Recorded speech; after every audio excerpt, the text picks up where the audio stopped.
सेवा सदन उपन्यास मुंशी प्रेमचंद भाग 32।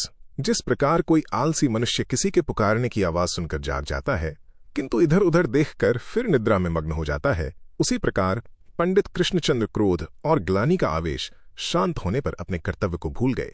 उन्होंने सोचा, मेरे यहां रहने से उमानाथ पर कौन सा बोझ पड़ रहा है, आधा सेर आटा ही तो खाता हूं या और कुछ। लेकिन उसी दिन से उन्होंने नीच आदमियों के साथ बैठकर चरस पीना छोड़ दिया।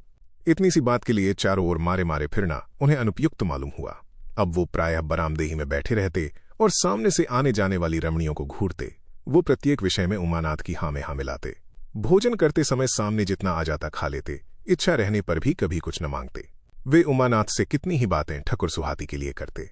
उनकी आत्मा निर्बल हो गई थी। उमानाथ शांता के विवाह के संबंध में जब उनसे कुछ कहते तो वो बड़े सरल भाव से उत्तर देते, भाई तुम चाहो जो करो, इसके तुम ही मालिक हो।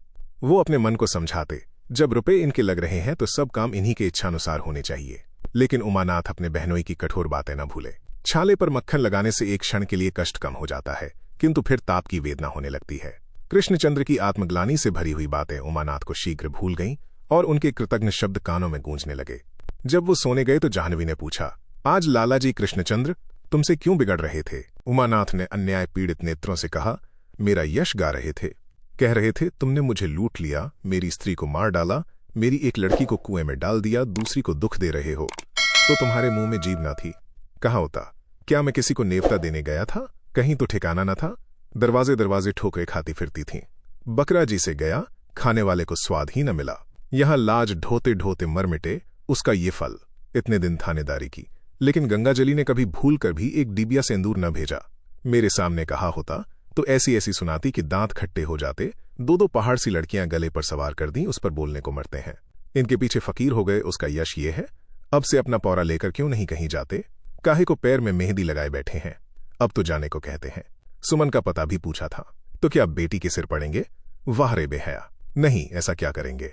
शायद 2-1 दिन वहां ठहरें। कहाँ की बात, इनसे अब कुछ न होगा।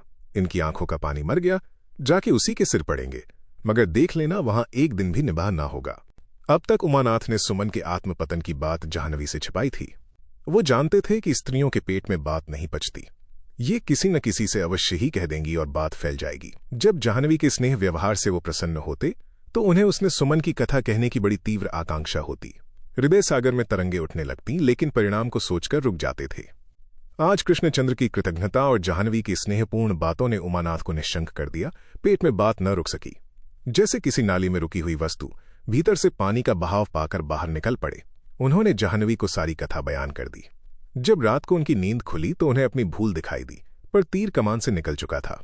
जाह्नवी ने अपने पति को वचन दिया तो था कि ये बात किसी से न कहूंगी, पर अपने हृदय पर एक बोझ सा रखा मालूम होता था। उसका किसी काम में मन न लगता था। वो उमानाथ पर झुंझलाती थी कि कहां से उन्होंने मुझसे ये बात कही। उसे सुमन से घृणा न थी, क्रोध न था, केवल एक कौतूहलजनक बात कहने की, मानव हृदय की मीमांसा करने की सामग्री मिलती थी। स्त्री शिक्षा के विरोध में कैसा अच्छा प्रमाण हाथ में आ गया। जाह्नवी इस आनंद से अपने को बहुत दिनों तक वंचित न रख सकी। ये असंभव था। ये उन 2-1 साध्वी स्त्रियों के साथ विश्वासघात था जो अपने घर का रत्ती रत्ती समाचार उससे कह दिया करती थीं। इसके अतिरिक्त ये जानने की उत्सुकता भी कुछ कम न थी कि अन्य स्त्रियां इस विषय की कैसी आलोचना करती हैं। जाह्नवी कई दिनों तक अपने मन को रोकती रही। एक दिन कुबेर पंडित की पत्नी सुभागी ने आकर जाह्नवी से कहा, जी आज एकादशी है, गंगा नहाने चलोगी? सुभागी का जाह्नवी से बहुत मेल था। जाह्नवी बोली, चलती तो, पर यहां तो द्वार पर यमदूत बैठा है, उसके मारे कहीं हिलने पाती हूं। सुभागी बोली, बहन इनकी बातें तुमसे क्या कहूं, लाज आती है। मेरे घर वाले सुन लें तो सिर काटने पर उतारू हो जाएं। कल मेरी बड़ी लड़की को सुना सुनाकर न जाने कौन कवित पढ़ रहे थे। आज सवेरे मैंने दोनों को कुएं पर हंसते देखा। बहन तुमसे कौन पर्दा है? कोई बात हो जाएगी तो सारी बिरादरी की नाक कटेगी। ये बूढ़े हुए, इन्हें ऐसा चाहिए। मेरी लड़की सुमन से 2-1 साल बड़ी होगी और क्या, भला साली होती तो एक बात थी, वो तो उनकी भी बेटी ही होती है। इनको इतना भी विचार नहीं है, कहीं पंडित सुन लें तो खून खराबी हो जाए। तुमसे कहती हूं किसी तरह आड़ में बुलाकर उन्हें समझा दो। अब जाह्नवी से न रहा गया। उसने सुमन का सारा चरित्र खूब नमक मिर्च लगाकर सुभागी से बयान किया। जब कोई हमसे अपना भेद खोल देता तो हम उससे अपना भेद गुप्त नहीं रख सकते। दूसरे ही दिन कुबेर पंडित ने अपनी लड़की को ससुराल भेज दिया और मन में निश्चय किया कि इस अपमान का बदला अवश्य लूंगा।